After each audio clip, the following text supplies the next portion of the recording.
What's up, ladies and gentlemen, boys and girls? Today, we've got Derevi, Empyrial Tactician. Empyrial, am I saying that right? Imperial? I don't know how to say it. Thanks to my big buddy, Ghost of Oblivion. He donated me the pre-con deck so I could play with it and eventually make an upgraded version. This is the pre-constructed deck. Like what I did with the Jalava deck, I kind of want to see how the pre-con works in 1v1 and maybe some multiplayer formats. So here he is, and he focuses on tapping and untapping things, and he has a nice effect where you can put him onto the battlefield from the command zone. I just did a deck tech video of the pre-constructed deck you can see in the playlist. So we are playing against Oloro, another Commander 2013 guy. He's sitting in a chair, he's a big bad giant. He gains 2 life at the beginning of your upkeep, so that's pretty annoying because he kind of can just sit back and do nothing and then gain 2 life a turn, which is not irrelevant. And whenever you gain life when he's on the battlefield, you may pay 1, and you do draw a card, and each opponent loses 1 life. So no matter what, every turn you're gaining 1 life or gaining 2 life unless he's inside of your deck and not on the command zone or the battlefield. So we have a replay here, as you can see. The reason is I was just trying to get a good game with this deck, and it's been pretty frustrating because the deck kind of has very little top end. It's very much a bunch of tutus and one and such. So not been able to get a good game, but this game was really sweet. I just played it right after, actually the first game after I made the deck tech. And this is our hand, and I was thinking about mulliganing it, but I was like, you know what, this deck has a lot of land, so let's keep it. So we play Secluded Step. Opponent gains 2 life because, you know, fair game. We drew a pretty sweet draw of Transguild Promenade. 3 colored land. I really don't like these lands, but they're in the pre-constructed deck, so there it is. Alright, so he's got a Calciform pool, so he's going to start charging it up. Alright. So drew a Fairy Conclave.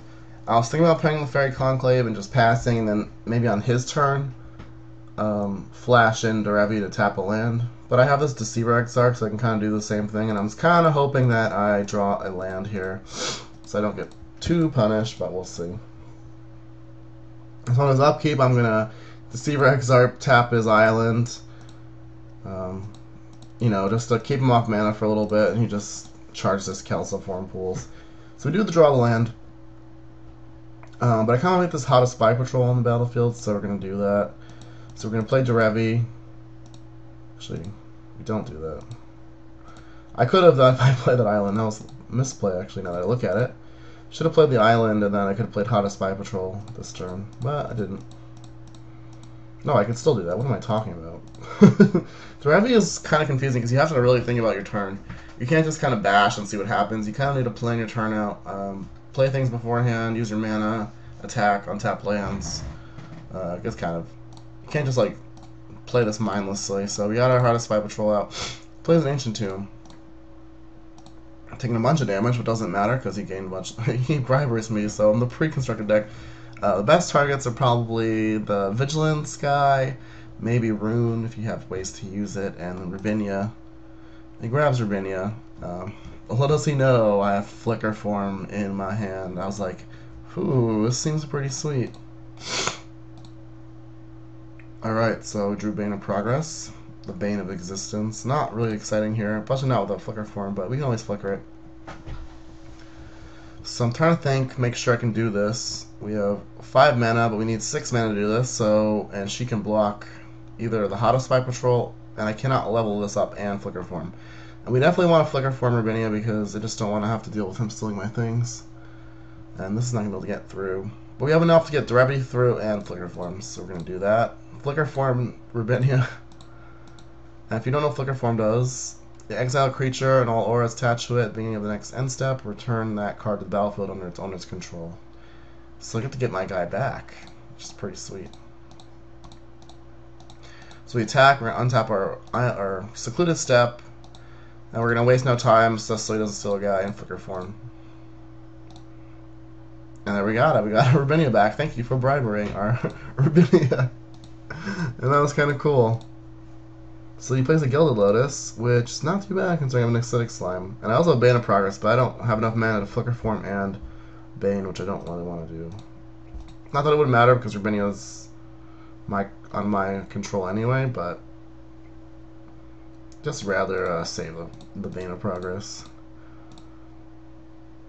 So we level up our hottest 5. So I had to think about this. Level it up, and we can just attack. Rubinia's a free attack.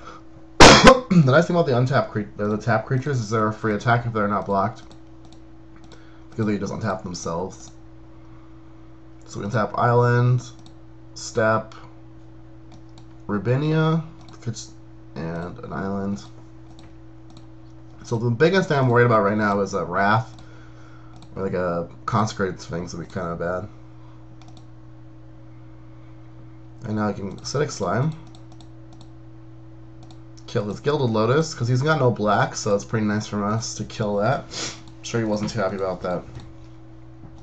Opponent's still getting life. He's at 35 life. He plays a Honden if he wins, which is going to be frustrating. I don't want him drawing extra cards every turn. Just when he needs more cards, huh? Alright, let's see what we draw. Draw Stone Cloaker, which I never got to play with yet, but now that I have it, it seems pretty sweet, because now I'm thinking, I have 5 untap effects, so I basically have 5 extra mana, up to 5 extra mana. I can level this up, and then I can Stone Cloaker my Acidic Slime, untap 5 lands, and then kill his Honden. So we're going to level up our hottest by patrol, give it unblockability and an extra point of power and toughness. Now we're going to attack, but we're going to have to leave our Rubinia Soul Singer tapped to do this. Untap land. Or maybe we didn't have to. I guess we ended up with 1 extra mana. I guess we could have tapped Rubinia. So Stone Cloaker, get back Acidic Slime. We're going to exile his Bribery in case he has like Snapcaster Mage. Yeah, I guess we could have untapped Rubinia, but he wasn't likely to play Guy out into Rubinia unless it was like... Actually, I don't even know what he would play out into it. Well, I guess we have exactly enough. Alright. And we Acidic Slime's Honden. So that was a pretty sweet play. Alright, so...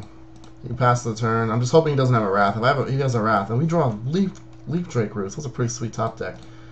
I mean, this deck doesn't have a lot of powerful things, but it has sweet things you can do. So, Leaf Drake Roost, it lets you put a 2/2 blue-green Drake on the battlefield for 2 mana.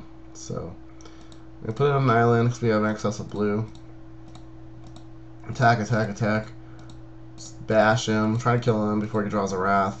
So we're going to untap land. Rubinia, land. We're also going to tap our Leaf Drake Roost, but tap it for mana first. Tap it for mana. So this will let us Leaf Drake Roost and Hottest Spy Patrol, but we have to do the Leaf Drake right now. Alright. So we Leaf Drake now with the mana that's floating, and end of turn we Hottest Spy Patrol. So it's pretty sweet. I mean, we're using all of our mana every turn. Alright. So the nice thing about every time you get a Drake is you get an extra untap effect. And we drew land, which is not really that great, but it is. We're gonna upgrade. I was thinking about I was thinking here. I was like, well, he's gotta have something. He has 7 cards in hand, so I don't want to just bank on untapping my things. So let's go see what happens first. We're just gonna attack. Now our guy has Shroud, which is pretty nice. It's an invisible stalker that can't be equipped. So he Swords of Plowshares Rubinia, which I was kind of thinking something was going to happen, like Condemn. So we Flicker our guy, which doesn't work. Well, I mean, his Swords fizzles, and we can Leaf Drake Roost. So we're going to Leaf Drake Roost now. Untap our lands. Leaf Drake Roost, get another 2/2. This deck gets a little bit cumbersome. You need a lot of time to play the deck. And there you go. We got our Rubinia back. He gains 2 more life, but he's at 6 life now. We actually dealt a lot with his life gain. I guess he's gained like 18 life. It's not. He would be dead if he wasn't getting all that life. Alright, so he's got no black mana, which is probably pretty good that I killed this Gilded Lotus. And we win. I actually was going to kill someone with this deck. It was the first time that happened. So thanks for watching. Sorry about the replay. Hopefully we'll get some good live ones for you to see soon.